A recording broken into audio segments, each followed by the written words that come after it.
Hello दोस्तों, it is second lecture of chemical control and coordination. अगर हम देखें तो हमें थायराइड ग्लैंड से पढ़ना है, जिसका थायराइड ग्लैंड का स्ट्रक्चर यहाँ से रिलीज होता है। ये हमारा ट्रेकिया है, जहाँ से एयर हमारे लंग्स में जाता है। और यहाँ पाया जाने वाला जो ग्लैंड होता है इसे कहते हैं थायराइड ग्लैंड, जिसके दो लोब होते हैं और उसका शेप जो होता है वो बटरफ्लाई स्ट्रक्चर की तरफ होता है। अगर हम आगे देखें तो thyroid gland is composed of two lobes which are located on either side of the trachea। Trachea जहाँ से एयर हमारे लंग्स में आती है उसके वेंट्रली साइड मतलब आगे की तरफ, हमारे चेस्ट की तरफ उपस्थित होता है। क्या? ये थायराइड ग्लैंड, जिसमें दो लोब पाए जाते हैं। Both lobes are lobes are interconnected with a thin flap of connective tissue called isthmus। ये जो दोनों लोब्स होते हैं थायराइड ग्लैंड के, ये दोनों एक थिन फ्लैप कनेक्टिव टिश्यू से अटैच होते हैं, कनेक्ट होते हैं, आपस में कनेक्ट होते हैं, इसलिए इसका शब्द प्रयोग किया गया है इंटरकनेक्टेड, जिसे इस्थमस कहते हैं। अगर हम देखें यहाँ तो यह जो ये दोनों लोब पाए जाते हैं वह एक अटैच है, जिससे वह अटैच होते हैं, जिस पार्ट से वह अटैच होते हैं इसे ही क्या कहते हैं हम? इस्थमस। ये आपस में एक कनेक्टिव टिश्यू से अटैच होते हैं, जिसे हम कहते हैं इस्थमस। अगर हम आगे देखें तो यह जो पार्ट होता है थायराइड ग्लैंड में बहुत सारे पार्ट, जैसे कि the thyroid gland is composed of follicles and stroma tissue. जो थायराइड ग्लैंड होता है उसमें फॉलिकल्स एंड स्ट्रोमा टिश्यू पाए जाते हैं। Each thyroid follicle is composed of follicular cells enclosing a cavity। Each thyroid follicle, हर एक थायराइड में पाया जाने वाला फॉलिकल जो होता है वह किससे बना है? फॉलिक्यूलर सेल से बना है, जो कि एक प्लेस, जिसे कैविटी कहते हैं, एक स्थान को घेरता है। These follicular cell synthesise to hormones. यह जो फॉलिक्यूलर सेल होता है यह दो प्रकार के हार्मोन को सिंथेसिस में बनाता है। सबसे पहले देखें तो टेट्रा आइडोथायरॉक्सिन और थायरॉक्सिन एंड ट्राई आइडोथायरॉक्सिन, दो प्रकार के हार्मोन को सिंथेसिस करता है। टेट्राआइडोथायरॉक्सिन एंड थायरॉक्सिन जिसे कहते हैं, और ट्राईआइडोथायरॉक्सिन T3 T4। अगर हम देखें तो iodine is essential for the normal rate of hormone synthesis in the thyroid. Thyroid gland में हार्मोन की सिंथेसिस के लिए उसके नॉर्मल रेट के लिए आयोडीन की जरूरत होती है। Deficiency of iodine in our diet results in hypothyroidism and enlargement of thyroid gland, commonly called goiter। goiter अगर हिंदी में देखें तो आयोडीन की कमी से होने वाले रोग को हम क्या कहते हैं? घोंघा, घोंघा रोग कहते हैं। और ग्वाइटर उसका इंग्लिश नाम होता है। डिफिशियंसी ऑफ आयोडीन, आयोडीन की कमी से हमारे जो डाइट में भोजन होता है उसमें अगर आयोडीन की मात्रा कम हो जाए तो हाइपोथायराइडिज्म। हाइपो माने होता है, यहाँ देखें तो दो पार्ट्स होते हैं इसके, हाइपो एंड जो दूसरा पार्ट होता है उसको कहते हैं थायराइडिज्म। जिसमें हाइपो जो शब्द होता है इसका मतलब होता है लेस, इसका जो मतलब होता है वो क्या होता है? लेस, मतलब कम होना। थायराइडिज्म मतलब थायराइड ग्लैंड का जो हार्मोन हो जाता है वह अगर कम हो जाए तो उसे कहते हैं हाइपोथायराइडिज्म। जिससे जो थायराइड ग्लैंड होता है उसमें इनलार्जमेंट, माने वह एनलार्ज हो जाता है, बड़ा हो जाता है, और इसे ही क्या कहते हैं? ग्वाइटर, माने घेगा रोग कहते हैं। Hypothyroidism during pregnancy cause the defective development of and maturation of growing baby, leading the stunted growth cretinism। पहला जो था वो था हाइपोथायराइडिज्म, जिसमें डिफिशियंसी ऑफ आयोडीन, आयोडीन कमी से गोइटर रोग हो जाता है। और दूसरा हम देखें तो हाइपोथायराइडिज्म ड्यूरिंग प्रेगनेंसी, प्रेगनेंसी के दौरान डिफेक्टिव डेवलपमेंट, डेवलपमेंट में डिफेक्ट करता है और मैच्योरेशन में डिफेक्ट करता है, कि जब एक बेबी में उसमें स्टंटेड ग्रोथ हो जाती है, मतलब जो बच्चा होता है वो छोटा ही रह जाता है, स्टंटेड ग्रोथ, बहुत ही कम ग्रोथ होती है। और हम आगे देखें तो mental and retardation, low intelligence quotient, abnormal skin, deep mutism etcetera. और यह जो हाइपोथायराइडिज्म है इससे रिटार्डेशन मतलब दिमाग, इंटेलिजेंस की कमी हो जाती है, बुद्धिमान बच्चा कम होता है, और एबनॉर्मल मतलब नॉर्मल नहीं हो असामान्य स्किन हो जाती है, डीप और म्यूटिज्म हो जाता है। अगर हम देखें आगे तो women in adult women hypothyroidism में cause the menstrual cycle to become irregular। Adult women में एक एक यो एक वोमेन में हाइपोथायराइडिज्म में कॉज मतलब कारण बनता है किसका, मेंस्ट्रुअल साइकिल को इरेगुलर करने में। Due to cancer of thyroid gland due to cancer of thyroid gland or due to development of nodules of thyroid glands, the rate of synthesis and secretion of thyroid hormone is increased and abnormal high levels leading to condition of hyperthyroidism, which is adversely affected the body physiology। Due to cancer of thyroid gland में cancer हो जाने का कारण। Cancer एक ऐसी प्रक्रिया होती है जिसमें सेल्स जो होते हैं वह मल्टीपल टाइप मतलब बहुत सी बार डिवीजन करने लगते हैं, और बहुत तेजी से डिवीजन करने के कारण इसमें नोड बन जाते हैं किसमें, थायराइड ग्लैंड में।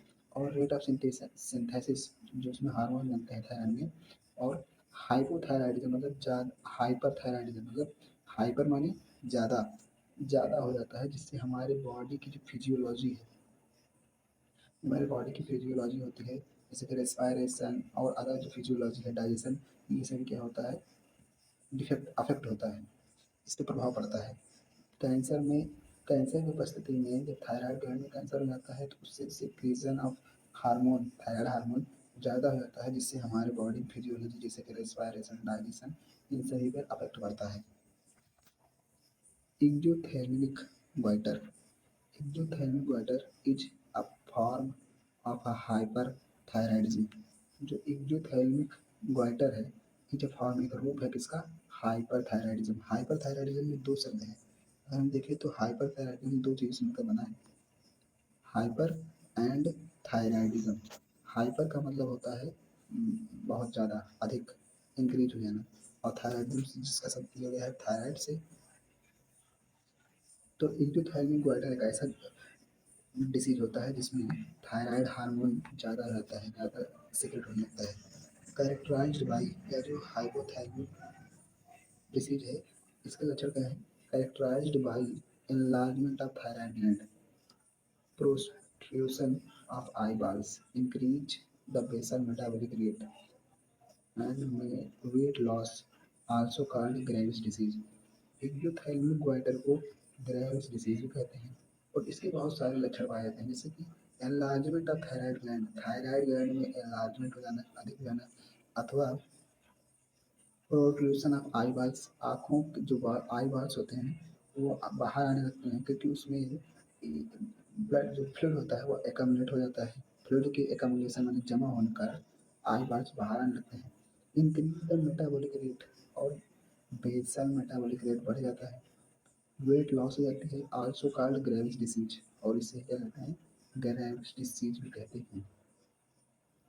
Thyroid hormone thyroid hormone play an important role in the regulation of basal metabolic rate।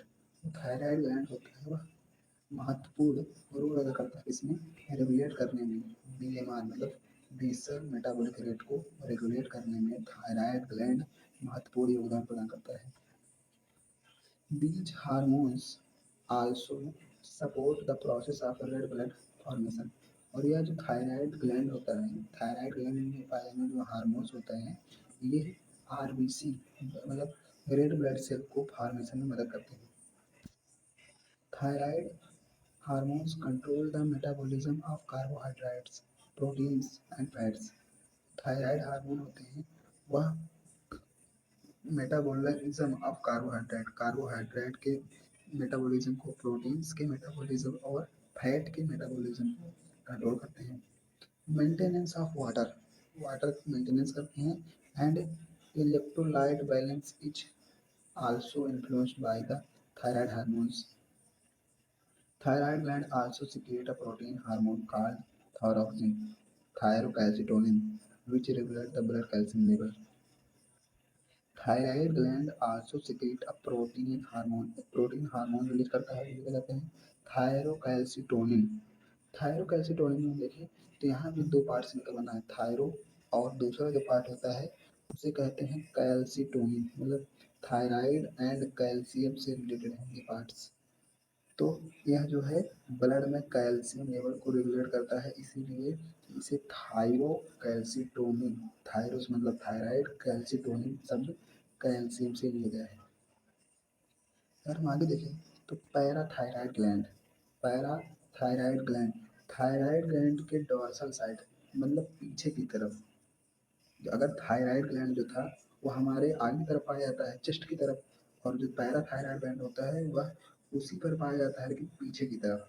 जैसे अगर देख लीजिए अगर कोई एक पार्ट है तो इस पार्ट के आगे की तरफ थायराइड ग्लैंड और पीछे की तरफ क्या हो जाता है, पैराथायराइड ग्लैंड हो जाता है। इस पार्ट को वेंट्रल कहते हैं और इस पार्ट को डोर्सल कहते हैं। तो इसीलिए ये कहते हैं कि जो थायराइड ग्लैंड होता है वह वेंट्रली पाया जाता है और पैराथायराइड जो ग्लैंड होता है वह डोर्सल की तरफ पाया जाता है। अगर हम इसका फिगर देखें तो अगर हम इसका फिगर देखें तो ऊपर थायराइड ग्लैंड के पास दिया गया था जो कि इसे कहते हैं पैराथायराइड ग्लैंड। ये भी ट्रैकिया है, ये क्या है, ट्रैकिया। जो जो थायराइड ग्लैंड में था वही ट्रैकिया यहाँ पर भी है। थायराइड को पलट के देखने पर जो मिलता है उस ग्लैंड को कहते हैं पैराथायराइड ग्लैंड। यहाँ भी दो लोब्स पाए जाते हैं, इसमें भी दो लोब हैं और यहाँ भी दो लोब हैं, और लेकिन वहाँ केवल दो दो लोब्स में हार्मोन रिलीज होता है, यहाँ दो लोब्स में चार ऐसे प्लेसेस होते हैं जहाँ से हार्मोन रिलीज होता है। पैराथायराइड में पैराथायराइड बाइलोब होते हैं और इसमें हर लोब में दो दो स्थान मतलब चार प्लेस ऐसे होते हैं जहाँ से हार्मोन रिलीज होता है। Parathyroid gland in humans, four parathyroid glands are present on the back side of the thyroid gland, one pair each of the two lobes. The thyroid gland in human मतलब human में मानव में four parathyroid gland, चार parathyroid gland present होते हैं कहाँ, back side of the thyroid gland. पहले बताया था कि जो थायराइड ग्लैंड के बैक साइड उसके डोर्सल साइड पर पाया जाता है उसे कहते हैं thyroid gland, parathyroid gland. Thyroid gland के डोर्सल साइड पाया जाता है। One pair each in the two lobes, दो लोब में एक पेयर होते हैं। The parathyroid gland secrete a peptide hormone, the parathyroid gland secrete a peptide hormone called parathyroid hormone PTH। Short में क्या कहते हैं, PTH, पैराथायराइड हार्मोन, जो कि पेप्टाइड हार्मोन होता है। मतलब पैराथायराइड हार्मोन जो हार्मोन रिलीज करता है वह एक पेप्टाइड हार्मोन है जिसे हम पैराथायराइड हार्मोन कहते हैं। The secretion of parathyroid regulated by circulating levels of calcium ions, और यह जो secretion of parathyroid hormone is regulated by the circulating levels of calcium ion. Calcium ion का ब्लड में लेवल ही पैराथायराइड हार्मोन को regulate करता है।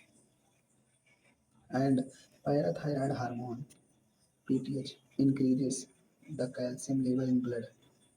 जो parathyroid hormone होता है वह कैल्शियम लेवल को ब्लड में इंक्रीज करता है।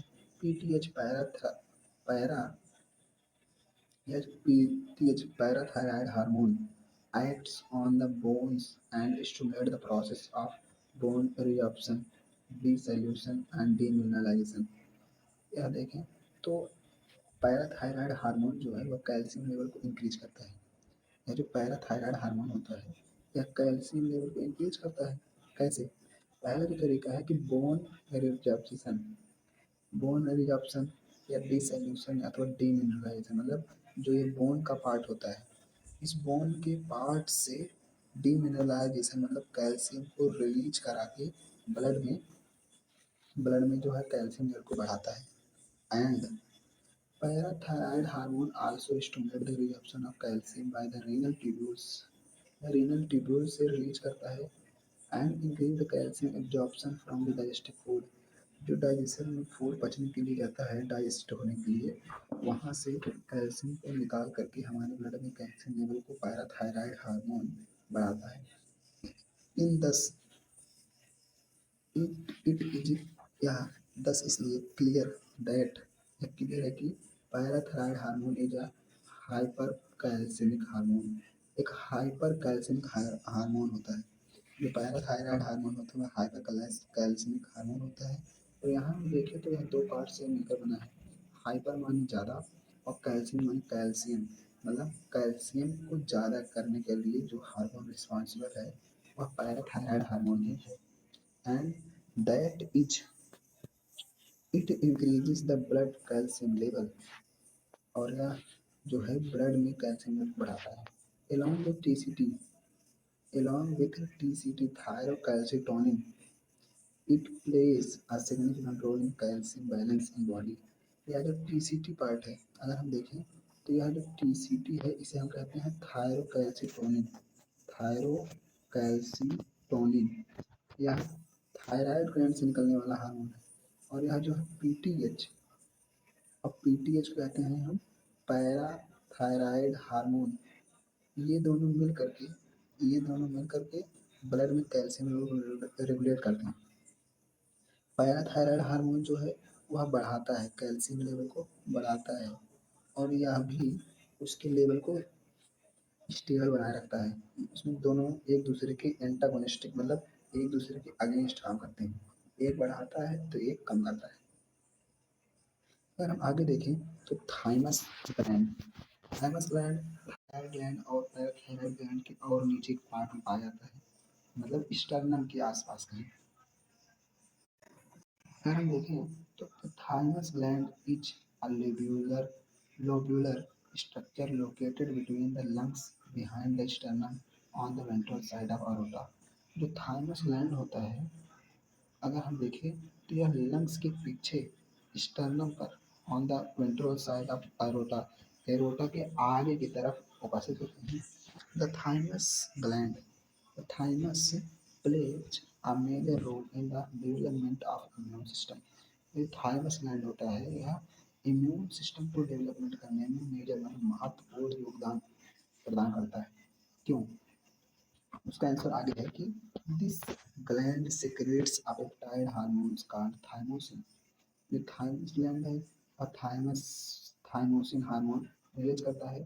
Thymosin plays a major role in the differentiation of T lymphocytes, which provide cell-mediated immunity। अगर हम देखें तो दो प्रकार के सेल्स पाए जाते हैं, T lymphocyte and B lymphocyte. T lymphocyte एक ऐसा है जो इम्यूनिटी, मतलब एंटीबॉडी बनाने में हेल्प नहीं कर हेल्प करता है, केवल उसे स्टिमुलेट करता है। और यह जो बी लिम्फोसाइट है वह मेकिंग फॉर्मेशन, मतलब बनाता ही है। तो टी लिम्फोसाइट एक ऐसा हार्मोन होता है जो इम्यूनिटी यानी एंटीबॉडी बनाने में मदद करता है, यानी स्टिमुलेट करता है किसको, बी लिम्फोसाइट को।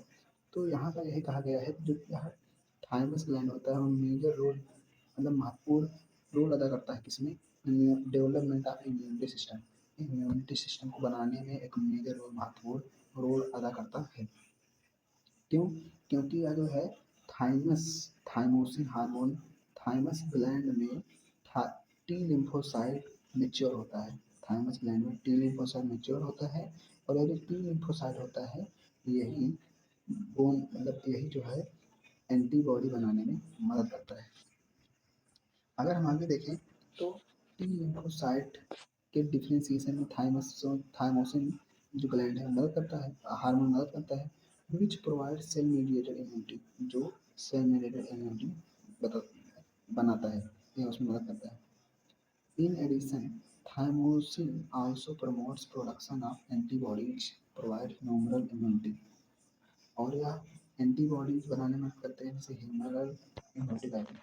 Thymus is degenerated in the old individuals, resulting in a decreased production of thymosins। As a result, the immune response of old person weaken, कमजोर हो जाना है। अगर हम देखें तो यह जो थाइमस ग्लैंड होता है यह पहले जन्म के साथ या धीरे धीरे बहुत ही यंग एज में बहुत बड़ा होता है, मतलब अपने एक नॉर्मल साइज में होता है, लेकिन उम्र के साथ यह डीजनरेट मतलब होता है नष्ट होने लगता है इन ओल्ड इंडिविजुअल्स। और एक जो बूढ़े बहुत ही उम्र के एज के व्यक्तियों में यह धीरे धीरे डिक्रीज माने कम हो जाता है, और इससे डिक्रीज होता है किसका प्रोडक्शन, थायमोसिन ग्लैंड का प्रोडक्शन कम हो जाता है। और यही रीजन है कि अधिक एज के लोगों में इम्यूनिटी जगह इम्यून जो है उसका रिस्पॉन्स जो है वह कम हो जाता है और कमज़ोर हो जाता है, मतलब उनकी जो एंटीबॉडीज पाई जाती हैं वह धीरे धीरे कम हो जाती है। अगर हम देखें तो एड्रिनल ग्लैंड, किडनी पे पाए जाने वाले ग्लैंड को हम एड्रिनल ग्लैंड कहते हैं। अगर हम देखें तो यह स्ट्रक्चर जो है किडनी है, और इसके ऊपर जो पाया जाता है यह पिरामिड शेप का, इसे हम कहते हैं एड्रिनल ग्लैंड। एड्रिनल ग्लैंड जो है उसके देखें अगर हम इंटरनल पार्ट्स तो इसे एड्रिनल मेड्यूला कहते हैं एड्रिनल मेड्यूला। इसके अंदर का पार्ट देख सकते हैं, यहाँ दो लेयर्ड है, मतलब बाहर एक कैविटी जैसा प्लेस पाया जाता है अंदर। अगर हम एड्रिनल ग्लैंड के बारे में देखें तो आवर बॉडी है जो one pair of adrenal gland. क्यों? क्योंकि हमारे पास किडनी भी दो पाए जाते हैं, और यही रीजन है कि हमारे पास वन पेयर में क्या पाया जाता है, adrenal gland. One at the anterior part of each kidney.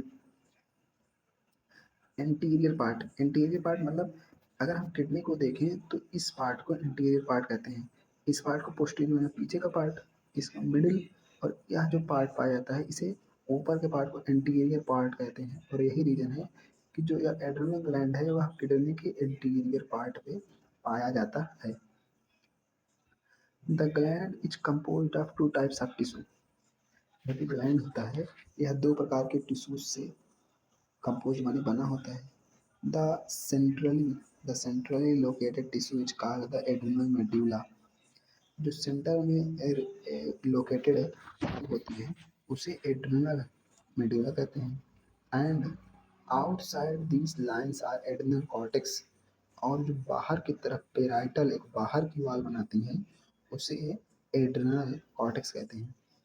यहाँ अगर हम देखें तो यहाँ जो एड्रिनल पार्ट है वह ग्लैंड से संबंधित है, और मेड्यूला यह लेयर को दिखा रहे हैं। कॉर्टेक्स बाहरी लेयर, मेड्यूला अंदर की लेयर बता रहा है। तो एड्रिनल मेड्यूला मतलब अंदर की लेयर, और जो बाहर होती है उसे हम क्या कहते हैं, कॉर्टेक्स, एड्रिनल कॉर्टेक्स।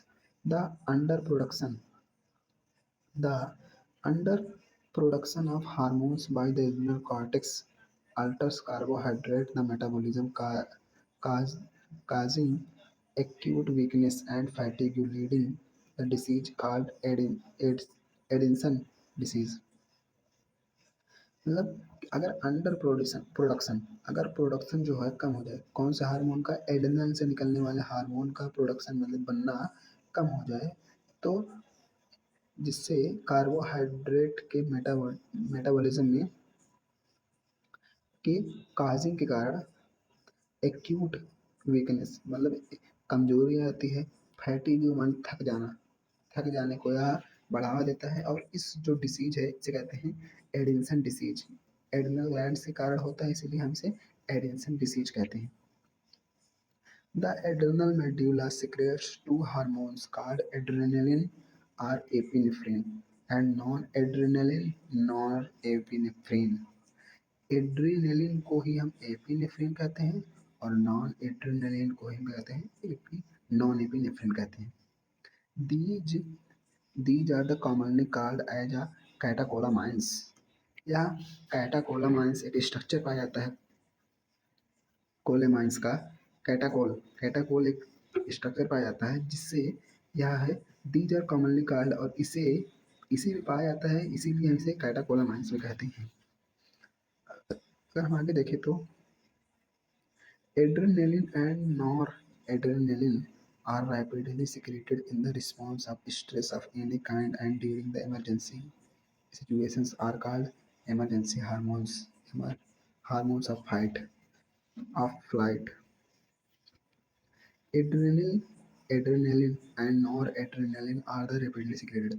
ये जो हार्मोन्स होते हैं एड्रेनालिन एंड नॉर एड्रेनालिन, यह बहुत तेजी से सिक्रेट्स होते हैं, और यह किसी भी रिस्पॉन्स टू स्ट्रेस के रिस्पॉन्स में रिलीज होते हैं, और इमरजेंसी के दौरान के सिचुएशन में यह रिलीज होते हैं। और यही रीज़न है इस हार्मोन को इमरजेंसी हार्मोन्स अथवा hormones of fight and flight, fight में लड़ने की उपस्थिति में यानी किसी भी इमरजेंसी केस में यह रिलीज होता है। अगर हम देखें आगे तो these hormones increase the alertness pupillary dilation, pyrorexin, raising of hairs, sweating etc. यह जो हार्मोन्स होते हैं वह alertness pupillary and dilation and piloerection raising of hair. यहाँ अगर इस शब्द के बारे में देखें तो रोंगटे खड़े होना, जैसे कि अगर हम किसी भी चीज़ को अचानक देख लेते हैं तो हमारे रोंगटे खड़े हो जाते हैं, तो उसी को क्या कहते हैं, पॉइलो इरेक्शन एंड स्वेटिंग माने पसीने आ जाना। ये सभी क्या है, एक इमरजेंसी केस है जिसमें यह नॉन एड्रेनलिन हार्मोन रिलीज होता है। Both hormones both hormones increases the heartbeat. ये जो दोनों हार्मोन्स होते हैं हार्ट बीट को इंक्रीज करते हैं। The strength of heart contraction and the rate of respiration.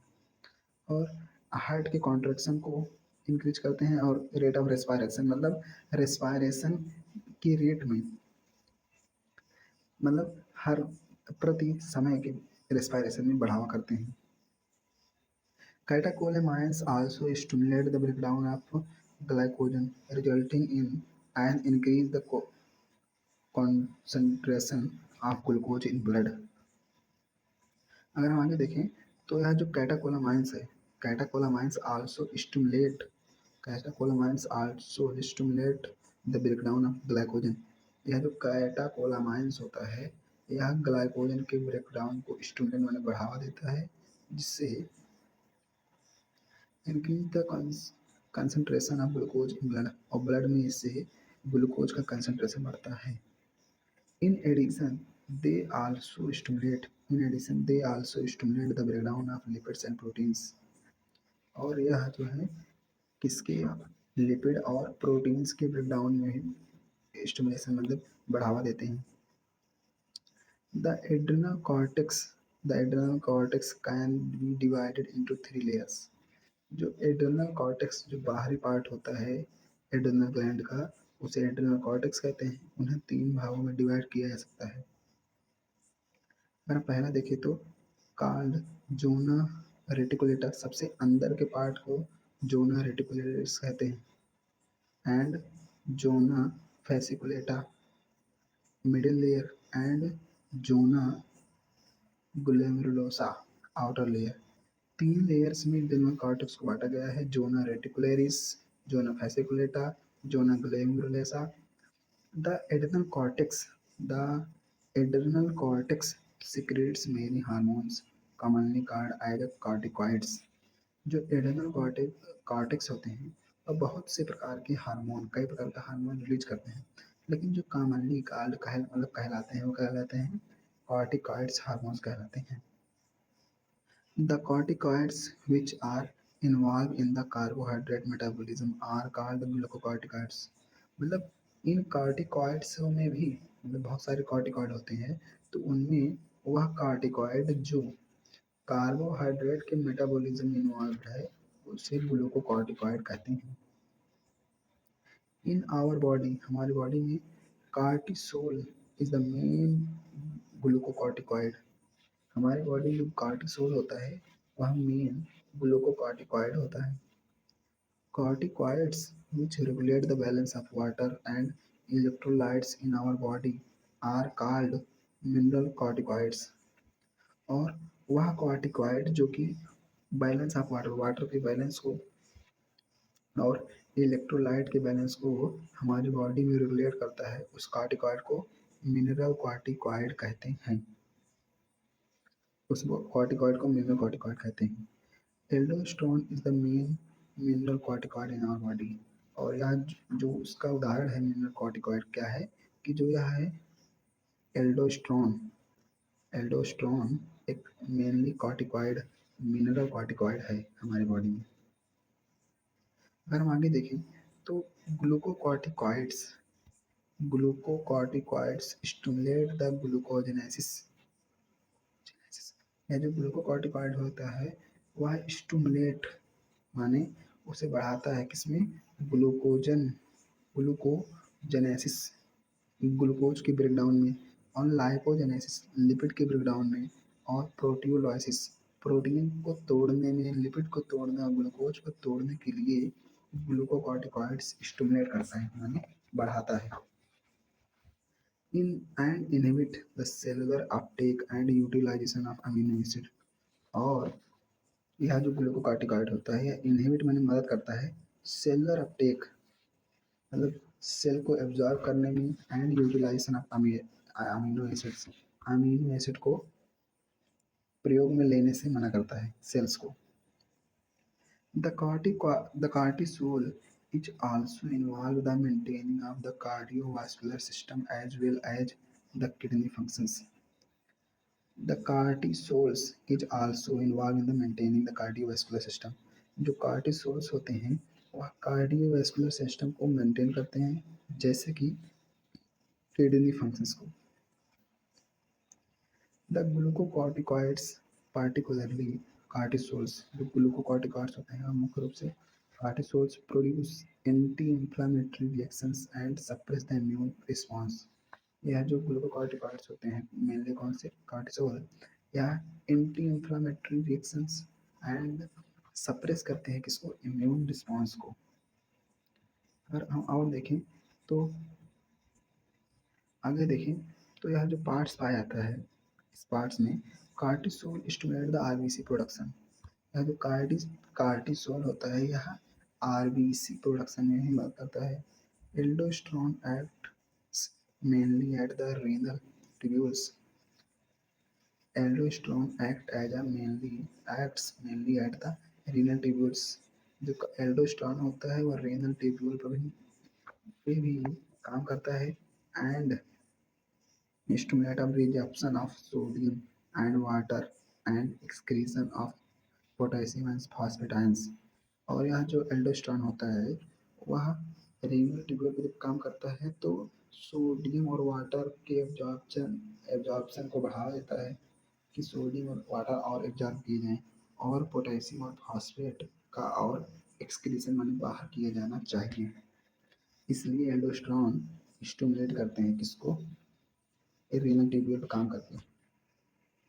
अगर हम और आगे देखें तो 10, इसलिए the aldosterone helps in the maintenance of the electrolytes, body fluid volume, osmotic pressure and blood pressure.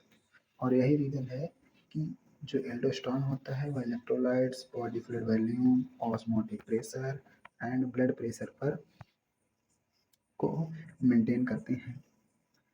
Small amounts of androgenic steroid are also secreted by adrenal cortex, which play a very important role in axial hairs, pubic hairs, and facial hairs during puberty।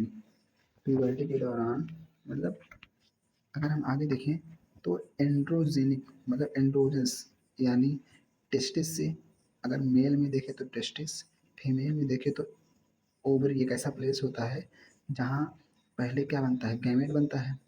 इसे ही कहते हैं androgenic part. तो androgenic steroids, वह steroid जो androgen काम करते हैं वह also secrete the adrenal gland cortex. Adrenal cortex से निकलने वाले जो हार्मोन्स होते हैं वह एक्सियल हेयर, प्यूबिक हेयर और फेशियल हेयर के ग्रोथ में मदद करते हैं। कब, प्यूबर्टी, यौवनावस्था में।